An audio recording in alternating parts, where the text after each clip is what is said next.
Good morning, dear students. Welcome to my online classes. Today we will study the second part of our first lesson, The Portrait of a Lady, written by Kuswant Singh.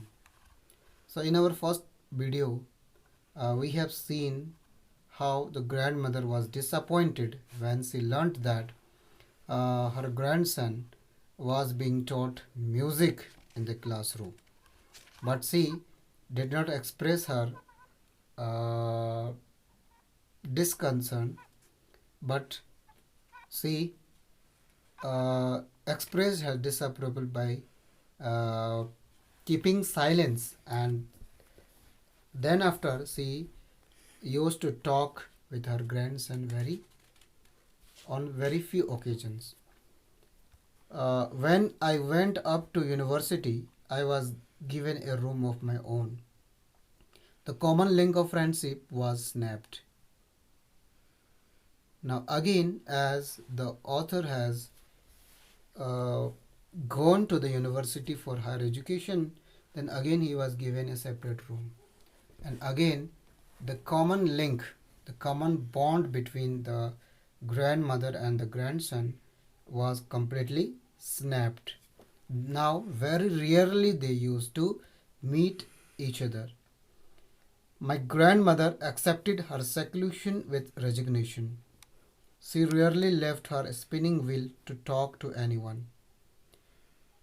Here, now the grandmother has very silently accepted her seclusion with resignation.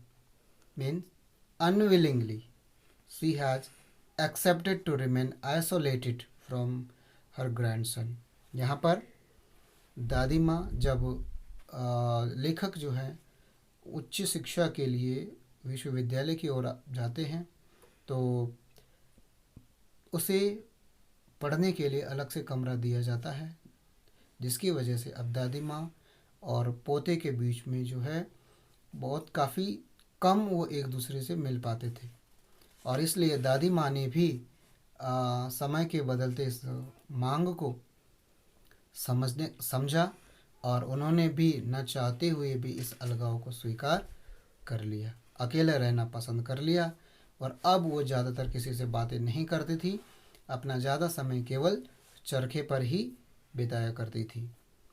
Once in the afternoon, she relaxed for a while to feed the sparrows. While she sat in the veranda breaking the bread into little bits, hundreds of little birds collected around her, creating a veritable bedlam of choppings. और दिन में जब वो आराम करने के लिए बैठा करती थी तो उनके दिन का वो सबसे सुनहरा पल होता था जब वो छत पर जा कर के कबूतरों को रोटियां खिलाया करती थी। और जिस वक्त वो रोटियों के छोटे छोटे टुकड़े कर रही होती थी तो बहुत सारे कबूतर उन्हें घेर लेते थे और ढेर सारा शोर वो मचाने लगती थी। Some came and perched on her legs, other on her shoulders, some even sat on her head. She smiled but never shooed them away. It used to be the happiest half hour of the day for her. और जैसे ही कबूतर दादी माँ के करीब आते थे तो कोई उसके पैर के ऊपर, कोई कंधे पे और कोई उसके सिर पर बैठ जाया करते थे। लेकिन दादी अम्मा जो है उन्होंने कभी भी किसी भी कबूतर को भगाने की कोशिश नहीं की। और ये जो सिलसिला था आधे घंटे तक हर दिन चला करता था। और यही शायद वो लम्हे थे, वो पल दादी माँ के हर रोज़मर्रा जीवन के थे जिनमें वो सबसे ज़्यादा खुशी महसूस करती थी। When I decided to go abroad for further studies, I was sure my grandmother would be upset. I would be away for 5 years, and at her age, one could never tell. Now, when I decided to go abroad, then I have already realized that definitely as soon as the grandmother will listen the news, then definitely she will be upset. And uh, and I am going. The author was going for 5 years, and at that age, uh, it seems that he would not be able to see his grandmother when he will return, but my grandmother could.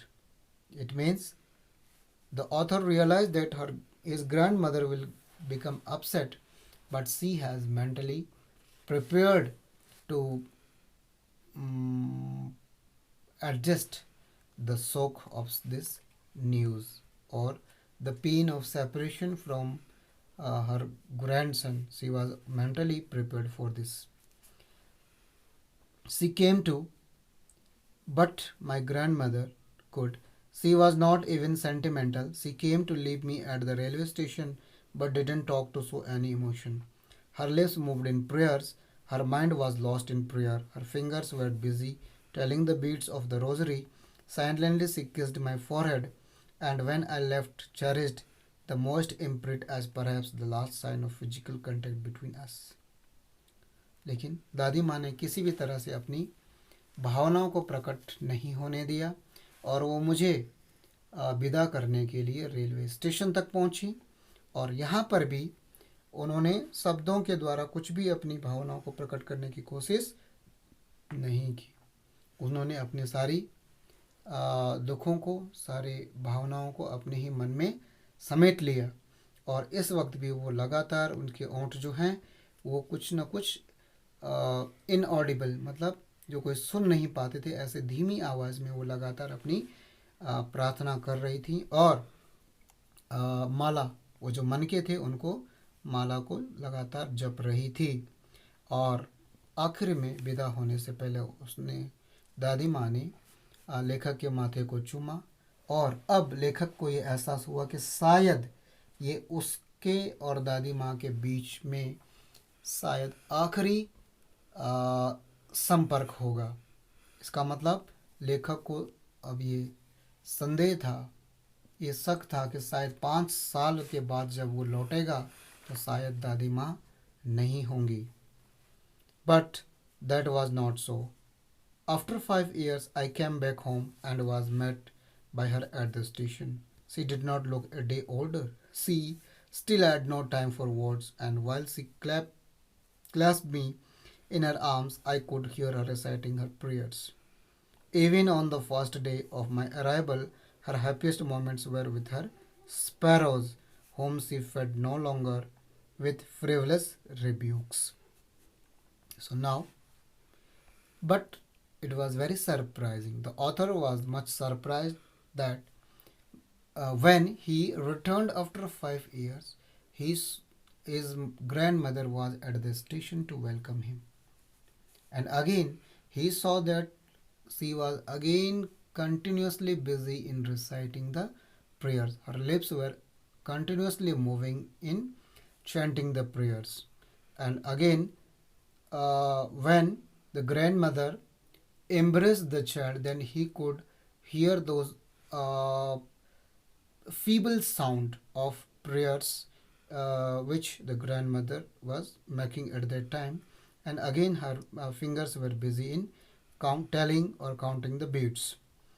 But still, after so many days, so many years, the grandmother never leave to feed the sparrows. Still today, still the first day of my arrival, she also took that half an hour especially for the sparrows, as it was the only happiest day of the happiest hour or happiest moment of the day for her. लेखक के 5 साल के बाद आने के बावजूद भी दादी माँ का जो सबसे खूबसूरत लम्हा था, जो पल था, वो उन चिड़ियों के साथ था जो आधे घंटे वो उनको रोटी खिलाया करती थी। तो आज भी उसने वो काम नहीं छोड़ा। लेकिन टुडे विथ फ्रिवलस रीबुक्स, लेकिन आज कुछ ऐसा लग रहा था जैसे दादी माँ, आज तक उसने उन चिड़ियों को, चाहे उसके पैर पे बैठे, सिर पे बैठे, कभी कुछ नहीं कहा। लेकिन आज लेखक ने ये महसूस किया कि दादी माँ उन चिड़ियों को डांट रही थी, और शायद ऐसा इसलिए क्योंकि कहीं ना कहीं अब उन्हें ये एहसास था कि अब उनके पास वक्त कम है, ये वो मौत के काफ़ी करीब आ चुकी हैं। तो इन 5 साल के बाद भी लेखक को लगा कि उनकी दादी बिल्कुल नहीं बदली, मतलब जितनी बूढ़ी वो 5 साल पहले थी उतनी ही वह आज भी हैं। तो उनकी अवस्था में, उनकी आयु में कोई परिवर्तन लेखक को नज़र नहीं आया। In the evening, a change came over her. She did not pray. She collected the women of the neighborhood, got an old drum and started to sing. लेकिन आज पहली बार लेखक ने अपने दादी माँ के व्यवहार में बहुत बड़ा परिवर्तन देखा।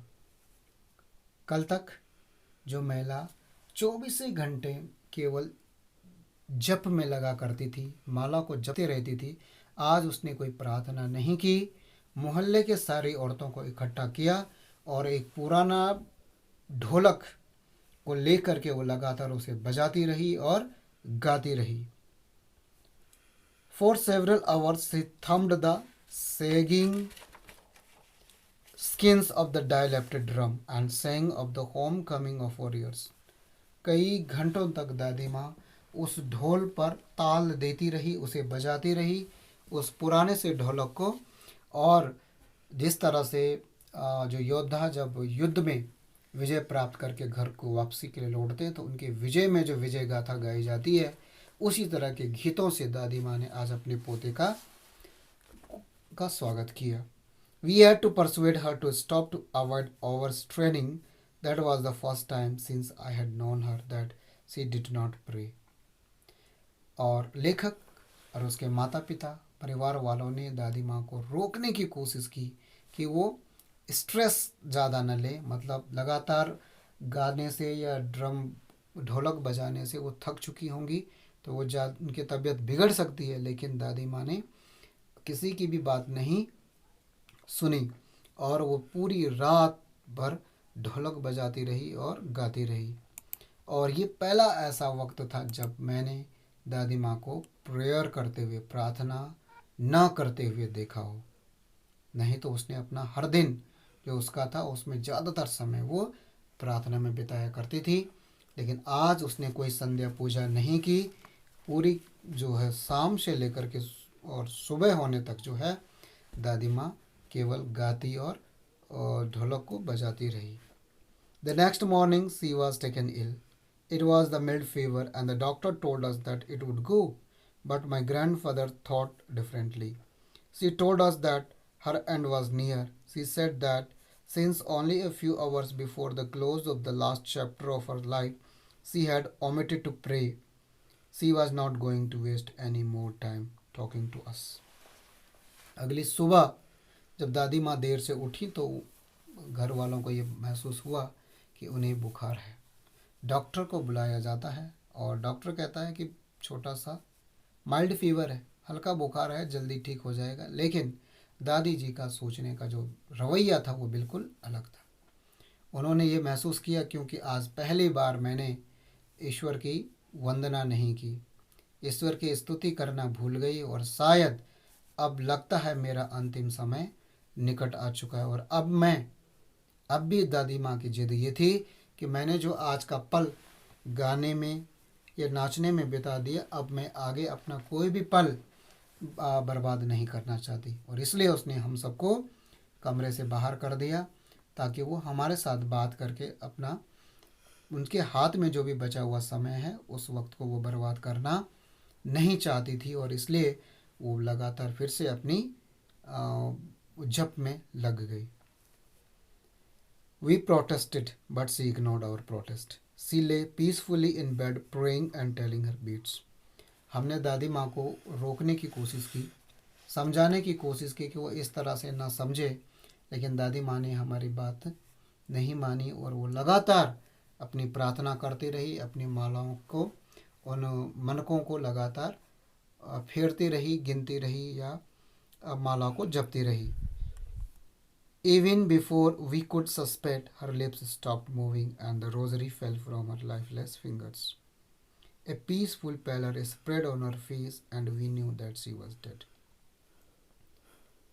इससे पहले कि लेखक या परिवार वाले कुछ समझ पाते, उनके देखते ही देखते दादी माँ के जो ओंठ अभी प्रार्थना के लिए हिल रहे थे वो अचानक से बंद हो गए और दादी माँ के हाथ में जो माला थी वो भी उसके हाथ से गिर गई। और इस तरह से घर वालों ने ये एहसास कर लिया, ये समझ चुके थे कि दादी माँ ने अपने प्राण त्याग दिए। और इस तरह से a peaceful pallor spread on her face and we knew she was dead. और एक तरह से अजीब सी शांति और पूरा चेहरा उनका फीका पड़ने लगा, और जिसको देख करके हम समझ चुके थे कि दादी माँ के प्राण निकल चुके हैं। We lifted her off the bed and it is customary laid her on the ground and covered her with a red shroud. हमने दादी माँ को उसके बेड से, बिस्तर से उठाया और ज़मीन पे लेटा दिया, और फिर उसके शरीर को, मृतक शरीर को कफन से ढका दिया। After a few hours of mourning, we left her alone to make arrangements on her funeral. In the evening, we went to her room with a crude stretcher to take her to be cremated. और उसके बाद कुछ वक्त होने लगा, बाकी सब तैयारी, अंतिम संस्कार की तैयारी में सभी लोग लग गए, और शाम को उन्होंने दादी माँ को जो है कि स्ट्रेचर पे रखें, जिस पर लेटा करके या बांध करके उन्हें क्रीमेशन का मतलब शमशान तक ले जाना था। तो उसकी वो तैयारी करने लगे।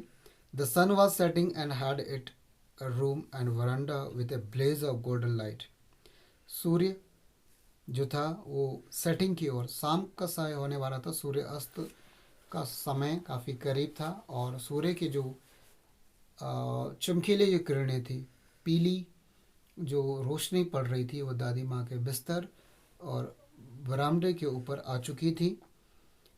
गोल्डन लाइट, सुनहरी धूप या सुनहरी रोशनी जो थी वो उनके कमरे तक आ रही थी। We stopped half way in the courtyard, all over the veranda and her and room, right up to where she lay dead, stiff wrapped in the red shroud, thousands of sparrows sat scattered on the floor. और जैसे ही घर के बरामदे से आंगन की ओर जब दादी माँ की सबको वो ले जा रहे थे, सबको रखा गया था लोगों के दर्शन के लिए, उस दौरान उन्होंने देखा कि दादी माँ के मृत शरीर के चारों तरफ उसके वो जो नन्हे से दोस्त थे, स्पैरो जितने भी थे, वो सब आकर के दादी माँ के चारों तरफ बैठ गए। There was no chirping, we felt sorry for the birds and my mother fetch some bread for them. लेकिन आज उन चिड़ियों के व्यवहार में भी एक गजब का बदलाव लेखक को देखने को मिला। वो जो चिड़िया थी वो भी आज जिस तरह से शोरगुल मचाते हुए दादी माँ के कंधे पे बैठा करते थे, आज वो खामोश थे। किसी भी तरह का शोरगुल, कोई भी हलचल उनके बीच नहीं थी। चुपचाप आकर के वो सबके चारों तरफ गोल घेरे में फर्श पर बैठी थी। और हमें आज उन चिड़ियों को देख करके बहुत बुरा लग रहा था, क्योंकि आज उन्हें दाना खिलाने वाला कोई नहीं था, और इसलिए लेखक की माँ घर के अंदर जाती है और उन चिड़ियों के लिए रोटियां लेके आती है।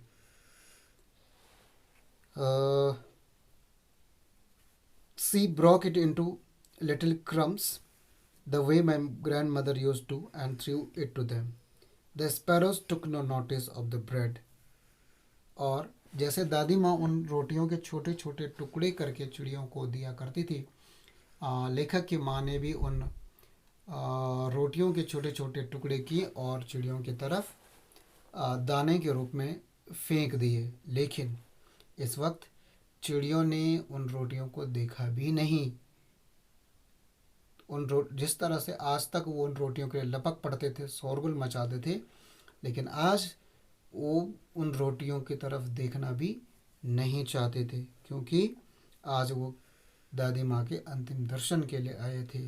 कहीं ना कहीं वो चिड़िया भी ये महसूस कर चुकी थी कि आज तक जिस भली महिला ने उनको अपने जीवन के लंबे अरसे तक, काफ़ी दिनों तक जिसने उनको रोटियां खिलाई हैं, आज वो दानी हाथ जो है उसका साया या उसका आशीर्वाद जो है से वो चिड़िया अब वंचित हमेशा के लिए वंचित हो चुकी थी।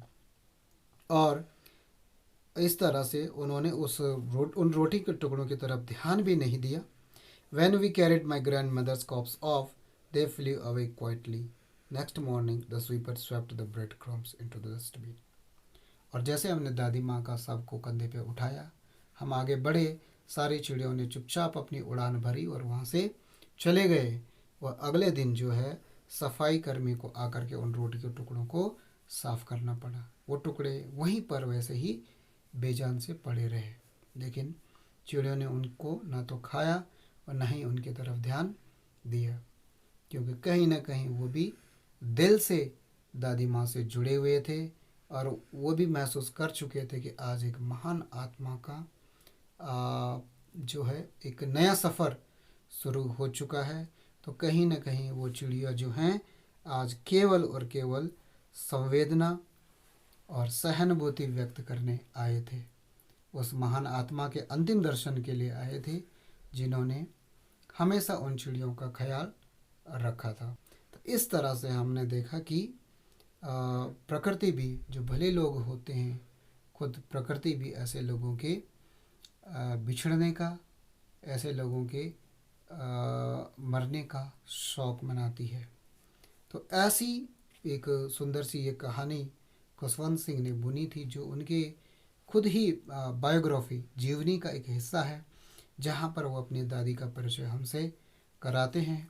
और इस तरह से हमने देखा पूरी कहानी में किस तरह से खुशवंत सिंह के बचपन से लेकर उसके बड़े होने तक का सफ़र में दादी माँ और उनके बीच में किस तरह से उनके जीवन में, उनके रिश्तों में उतार चढ़ाव आता है, लेकिन प्यार जो था वो कभी भी कम नहीं हुआ। दादी माँ हमेशा अपने पोते को प्यार करती रही, स्नेह देती रही, और बहुत आसानी से दादी माँ बहुत गंभीर स्वभाव की थी और बहुत आसानी से उसने जो है अलगाव को स्वीकार किया। कहीं भी उसने कभी अपनी इच्छाओं को प्रकट नहीं किया, ताकि जो नई पीढ़ी के लोग हैं, चाहे उसका पोता हो, उनके बच्चे बहू हों, किसी को भी दादी माँ से किसी तरह का कोई दुख न मिल सके।